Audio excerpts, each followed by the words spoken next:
കൊട്ടിക്കലാശത്തിന്റെ ആവേശം വോട്ടെടുപ്പ് ദിവസവും നിലനിർത്തി തലസ്ഥാന ജില്ല.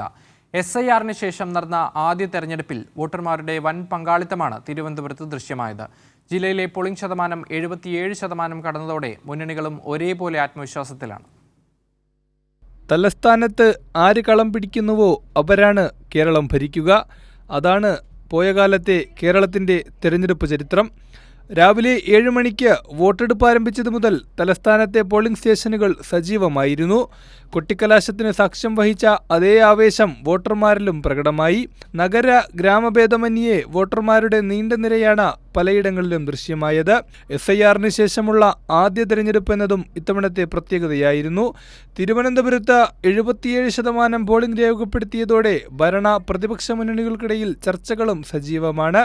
തികഞ്ഞ ആത്മവിശ്വാസത്തിൽ തന്നെയാണെന്നും വിജയം ഉറപ്പാണെന്നും വട്ടിയൂർക്കാവിലെ LDF സ്ഥാനാർത്ഥി VK പ്രശാന്ത് പറഞ്ഞു.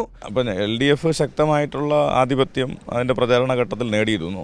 ഇപ്പോൾ കൊട്ടിക്കലാശം അടക്കം കണ്ടവർക്കറിയാം, വലിയ നിലയ്ക്കുള്ള മേൽക്കോയ്മ ഞങ്ങൾക്ക് ലഭിച്ചിരുന്നു. അപ്പോൾ ഞങ്ങൾ സംബന്ധിച്ച് പ്രതീക്ഷിക്കാത്ത നിരവധി വോട്ടുകൾ, ഇപ്പോൾ LDF മെഷീനറി അനുസരിച്ച് കുറച്ചധികം വോട്ടുകൾ നമ്മൾ കാൽക്കുലേറ്റ് ചെയ്ത് വെച്ചിട്ടുണ്ട്.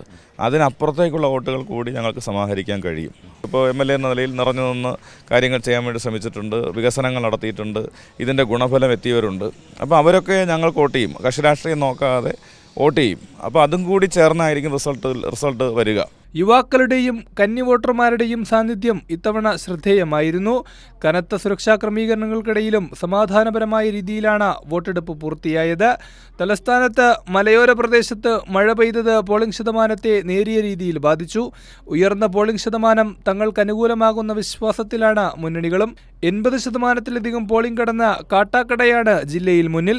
സംസ്ഥാനം ഉറ്റുനോക്കുന്ന ത്രികോണ മത്സരം നടന്ന നേമത്തും പോളിംഗ് ശതമാനം 80 കടന്നു.